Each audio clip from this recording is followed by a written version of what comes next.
ಪೂಜೆಯನ್ನು ಇದನ್ನು ನಿಮ್ಮಪ್ಪ ಗಳಿಸಿದ ಆಸ್ತಿ ಅಲ್ಲ, ಇದು ನನ್ನ ಸ್ವಂತ ಆಸ್ತಿ.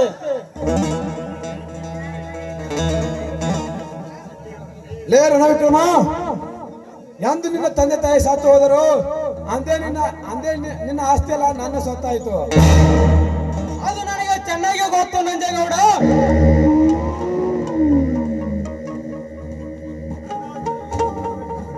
ನನ್ನ ಆಸ್ತಿ ಅಲ್ಲ ನಿನ್ನ ಸ್ವಂತ ಆಗ್ಬೇಕಾದರೆ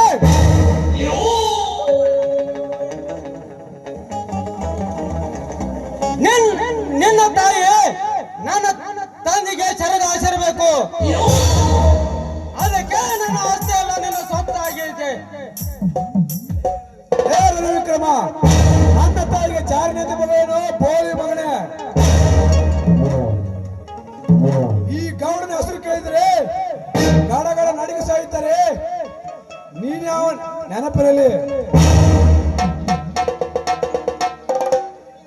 ನಿನ್ನಂತ ಕೆಟ್ಟ ಕಣ್ಣಿಯನ್ನು ಸುಟ್ಟು ಹಾಕಿ ಬಿಡುವೆ ಈ ಬಂದೂಕಿನಿಂದ. ಏ ಬರಣಗೌಡ, ಬರೋರ ಮನೆಗೆ ಬೆಂಕಿ ಹಚ್ಚಿ ನಿನ್ನ ಮೈ ಕಾಯಿಸಿಕೊಳ್ಳುವ ಹೇಸಿಗೌಡ ನೀನು ಒಬ್ಬನೇ ಸೂರ್ಯನೆಂದು ಸೂರ್ಯತನ ತೋರಿಸಿದರೆ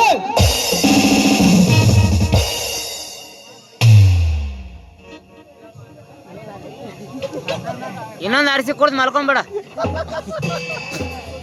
ಒಂದು ಕೆತ್ತೆ ಸೂರ್ಯತನ ತೋರಿಸಿದರೆ ಇದೇ ಇಲ್ಲ ಹಿಂದೆ ಹೊಡೆದು ಸಲಾಮ್ ಹೊಡೆದು ತೊಳೆದೇನು ಬಾಂಡಗೌಡ.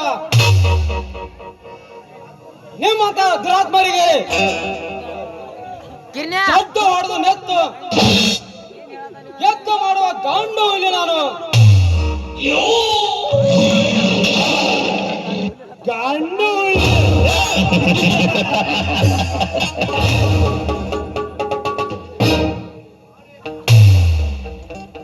ನಾನೇ ಗಂಡನೆಂದು ಗರಿ ಬಿಚ್ಚ ಹಾರಾಡಬಾರದು.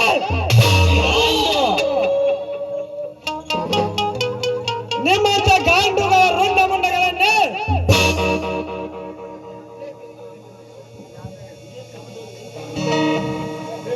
ಇದೇ ಬಂದೂಕಿನಿಂದ ಸುಟ್ಟು ಸುಡಗಾಡಗಟ್ಟಬೇಕಾಗುತ್ತದೆ ಈ ನಿನ್ನ ಕೆಟ್ಟ ಶರೀರವನ್ನು.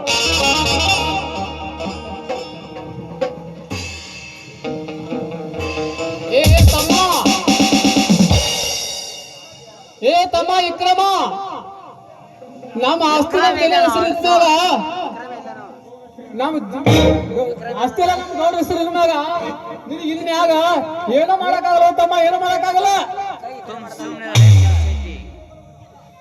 ಹೊರಟು ಹೋಗಲು ಬಂದಿಲ್ಲ ಶೆಟ್ಟಿ, ಹೊರಟು ಹೋಗ ಬಂದಿಲ್ಲ. ಕಂಡವರ ಆಸ್ತಿಗೆ ನಾವೇ ಕದಿಮರೆ ಎಂದು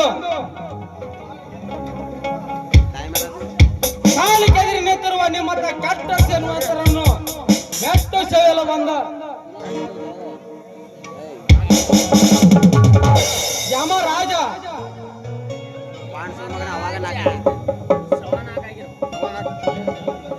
ಯಮ ದರ್ಶನಕ್ಕೆ ಕಳಿಸಲು ಬಂದೇನೆ.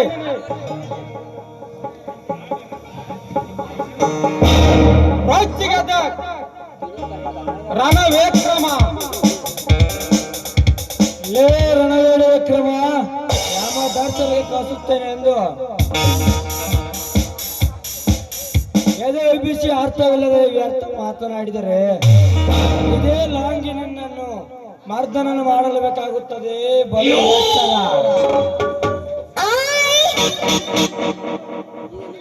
ನನಗೆ ಹೊತ್ತ ಮಾಡಿಕೊಡಿ.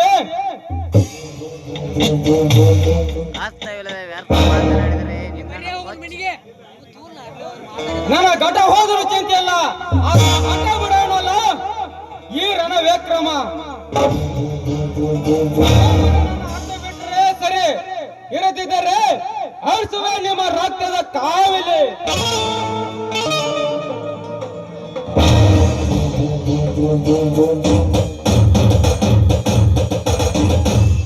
ಲೇ ವಿಕ್ರಮ, ಎಚ್ಚರ ತಪ್ಪಿ ಹುಚ್ಚರಂತೆ ಮಾತನಾಡಿದರೆ ನಾವೇನು ಕೈಗೆ ಬಳೆ ತೊಟ್ಟುಕೊಂಡು ಕುಳಿತಿದ್ದೇವೆ ಎಂದು ತಿಳಿದುಕೊಂಡೇನೋ? ಹೊರಗೆ